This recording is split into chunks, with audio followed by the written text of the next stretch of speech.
Good morning everyone, I hope you're all doing great. We are finally getting around to disassembling the engine for the number 1 Manxman. So here it is on the bench. It's only been here for what 6 years or something like that.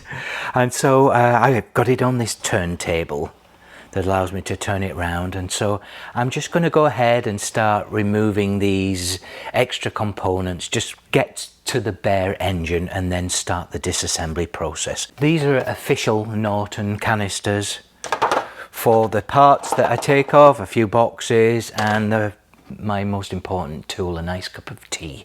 And so that's here. I'm going to start by removing the 2 carburetors. This has got the cut-off float bowl, so it doesn't actually have much of a float bowl to speak of here, because the cylinder head was so tight that the float bowl is here instead. I don't know how much has already been somewhat disassembled before I got to it.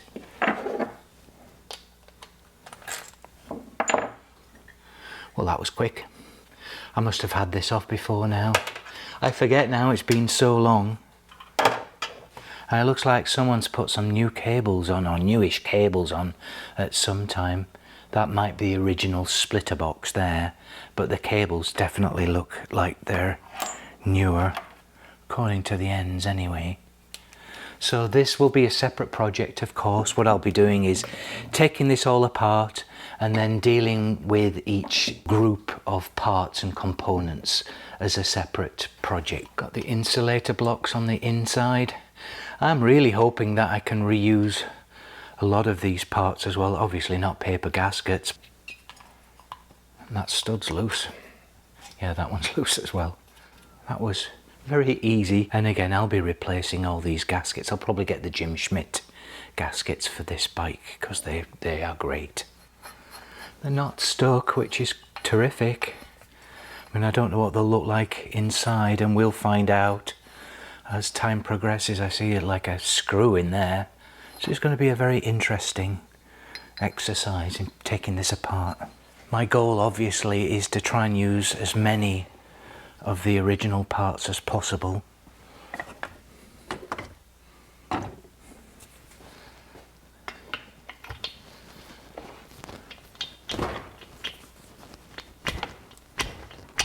Okay. I don't think I'll try too hard on this.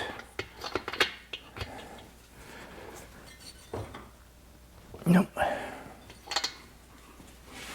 I'll come back with a bit more leverage, careful leverage. Oh, that was loose.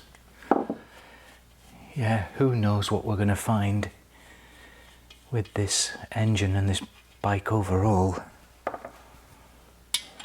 Oh, that was loose. I haven't even attempted to turn this engine over. I wonder if I might just give it a quick shot.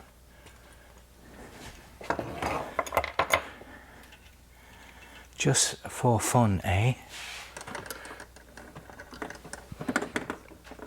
Of course, I've got the spark plugs in, but let's just see if it will move. Well, the nut moves, because the nut was loose. Oh yeah, listen to that.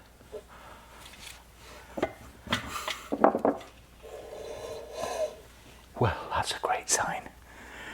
And the key is stuck in there as well. That's good. Hey, that's great progress in the first 5 minutes. I'll take it. Okay, let's take these rocker covers off next. The stud came out completely on that one, yeah. I'm going to get these all plated as well, because there's quite a bit of rust. So I've got 2 nuts, a dome nut and a wood screw.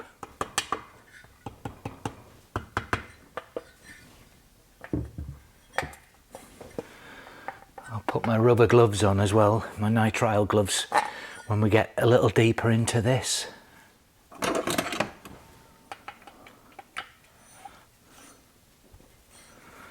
Goodness sake.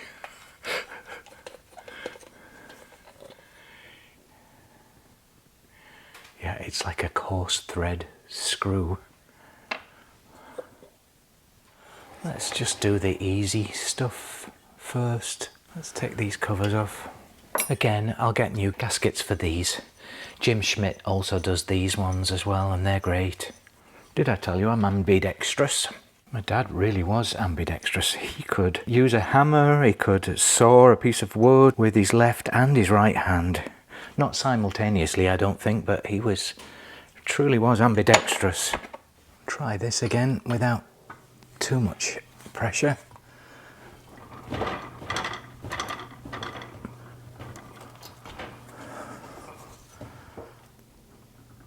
No. That's too much. Yeah, that one's okay. It's a little tight. I'll put some penetrating oil in the other one.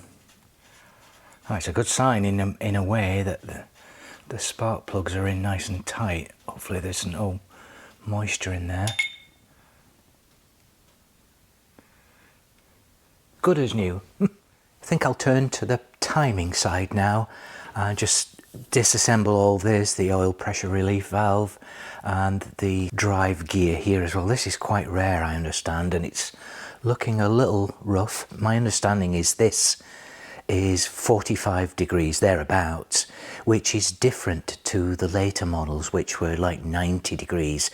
And so this all fits in with the story of the Manxman, where the drive came off here and it was getting in the way of the header pipes, the exhaust pipes. And so those exhaust pipes have a notable kink in them to allow the cable to go around them. It's got a shield on it, of course. But later, I think with the 650 SS and most certainly with the Atlas, they moved this so that it was perpendicular to the engine, just for that reason, I believe. But please correct me if I make any mistakes along this way, guys.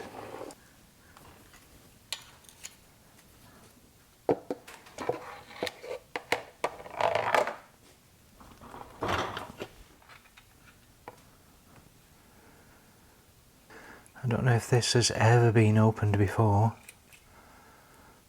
There's the spring and the cap. Looks really quite dirty.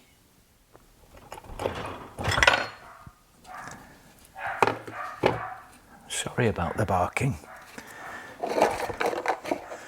Our ferocious guard dog has seen someone outside. Well, I suspect that this has been opened before because I see some wear on the slots of these screw heads. Let's see what it looks like inside. Well, this is exciting, isn't it? I've been dreaming about this day for a long time. And it's obviously got a long way to go, but I couldn't wait to do this, and it's been sat on the bench just looking at me for years. And I promised myself after I retired that I would try and focus on my own projects. I'm not saying I haven't enjoyed the others, I've loved it. In fact, they bring variety to my channel, working on these other British bikes and riding them. I mean, that's fantastic. I've had some amazing opportunities to ride some phenomenal bikes. Got some plans for this next year that I'm hoping to share with you soon. But the big one, I guess the biggest announcement is that I'm going to try and redo the cul-de-sac visits this year. Because as I look back on the metrics of my channel, without doubt, the top 10, maybe even the top 20 videos in terms of interest and popularity have no doubt been the cul-de-sac visits. I would say 80 to 90% of my top videos have been visits by other people and other interesting bikes as well. So I'm hoping to repeat that this next year. I've got a list of candidates, but I haven't sent the invitations out. So if you are local, by the way, and you have an interesting bike or a nice story, please do get in touch. You'll no doubt be familiar with the format if you're watching this, but it's really enjoyable. It's dead casual, and don't worry about mistakes or anything like that, or if you get anything wrong, because by the magic of editing I can cut all that out and we can do over and all that sort of thing. I normally do like a little cardboard shape of the engine and put the bolts in the corresponding order, but this is going to be a while before I get back to this, so and I'll figure it out. Like that. It's completely screwed rather than, excuse the expression, this has got all screws rather than a shoulder on it. I think that's it. Moment of truth, and we might hopefully see some oil. I want to see some oil because the alternative is not good if we find rust in here. You can tell it's been some time though since these screws have been off. Well, that couldn't be easier, could it?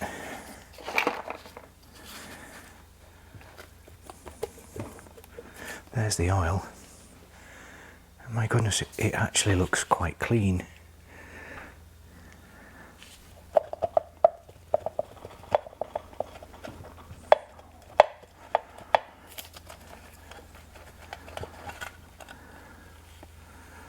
Ta-da!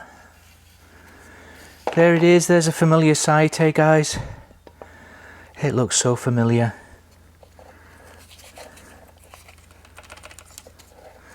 Got the auto advance unit on there for the magneto.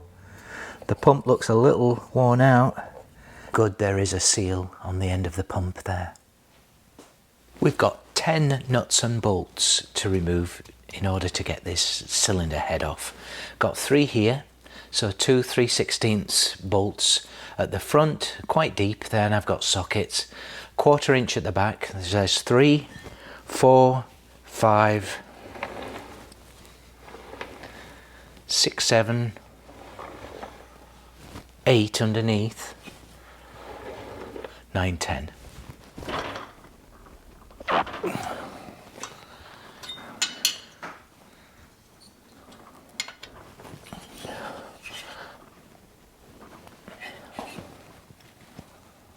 This is the special crescent shaped tool that I'm using to undo the bolts from underneath. It's got a 1/4 inch width and 3/16 of an inch. It's crescent shaped to get into that recess there.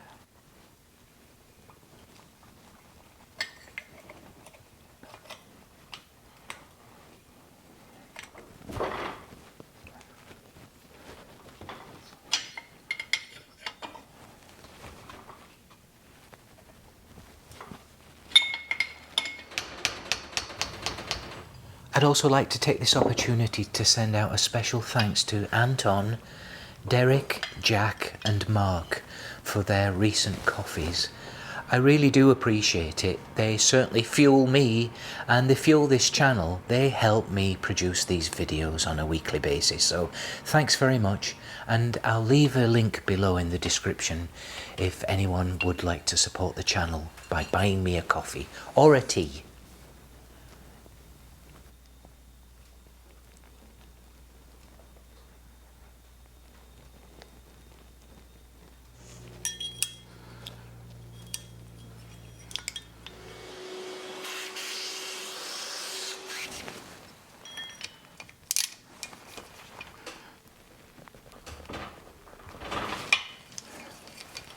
Okay, this is the last one, and it's going to be under spring tension, so as I undo this we should hopefully see the cylinder head lift away from the barrel.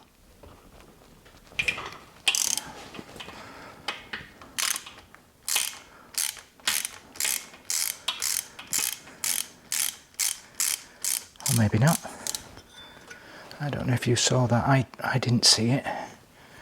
But I'm not at that level.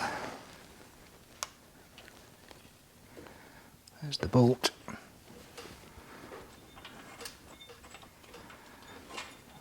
I'll be getting new bolts.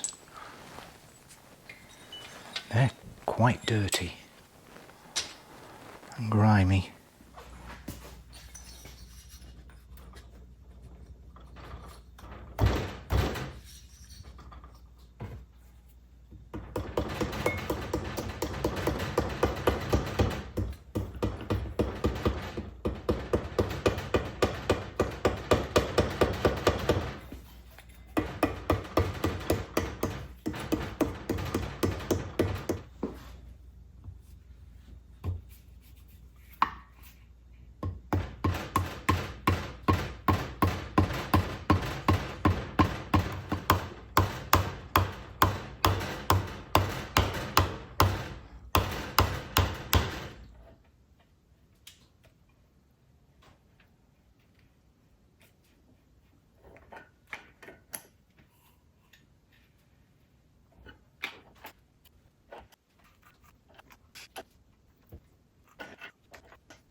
Well, those taps did not work.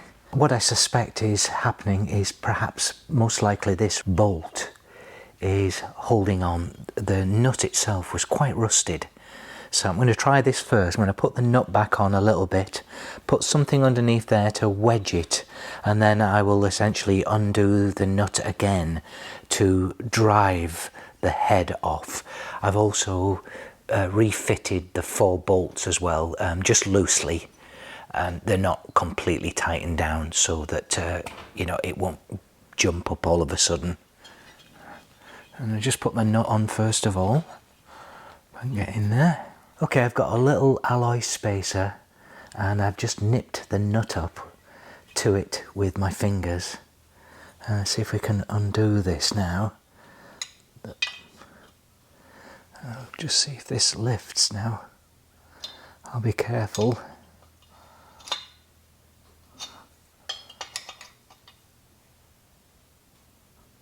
Wow, it's a bit tight. No. Nope. Don't like that. It's pretty tight, is that? I think I'll leave that there and try the other 2 now. So now I've got some force on both sides.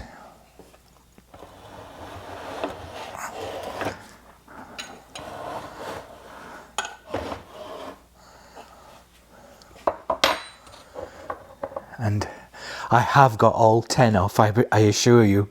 I've counted them on the bench 3 times. I would have left them on it had I known it wasn't going to pop off. I thought that last bolt would have done the trick. It normally just comes right off. But I suspect there's some dirt and oil that's got in here. It's pretty dirty and that's what's caused this. It's locking it on. Okay, I found a couple of spacers that are the same size and I'm wedging them under these nuts at the back. Let's try this slim one. Okay. That's nipped that side. Okay, let's try and do these equally. We've got quite a bit of pressure on the back. I'm trying not to get in the middle of those fins just in case something breaks free and it takes the wrench with it. Whoa, that's tight. Okay, I'm just going to try and turn the engine over now, see if that makes any difference.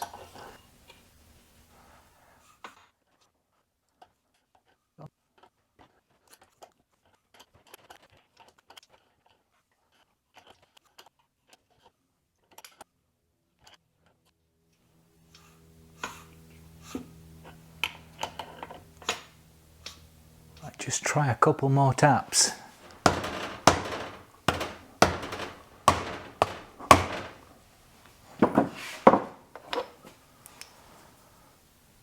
No, they're not doing it. All right, what next? Heat, heat, heat.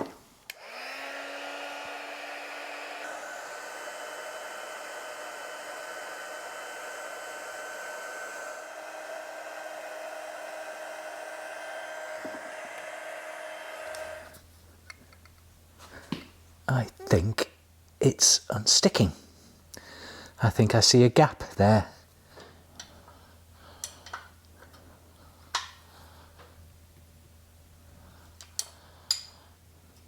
It must be because this was really tight before.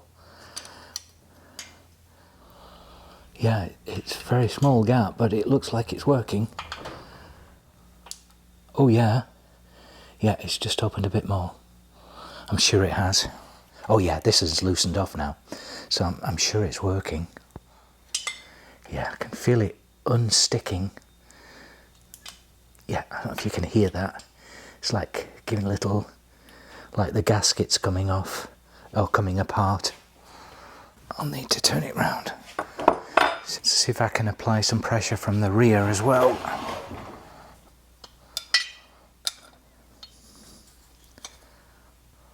There is a gap though. I don't think that heat made any difference. I could be wrong, but it's just not, it wasn't hot enough. Yeah, definitely a gap there. Oh yeah, this is loose again. Oh yeah, look. This is definitely looser. Sort of waiting for that thunk as it lets go. Again, I'm going to go round to the rear one more time and see if that will... Oh, I think that's it. That was it, did you? Yeah, that's it. Yeah, that's it, definitely. Okay, great. I heard a thud there, and this is super loose here. I can hear it breaking free. A distinct gap now. Oh yeah. And that's loose. Well, that wasn't quite as dramatic as I thought it would be. 1, 2, 3, 4. Oh, you see that? There it is. There's the other spacer out. Take the nut off. And then let's see if we can lift that. There we go. There we go.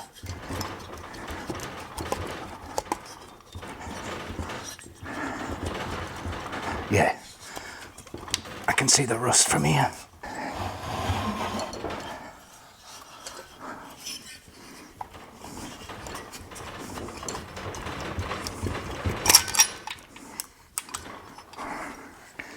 Well, I need a new gasket.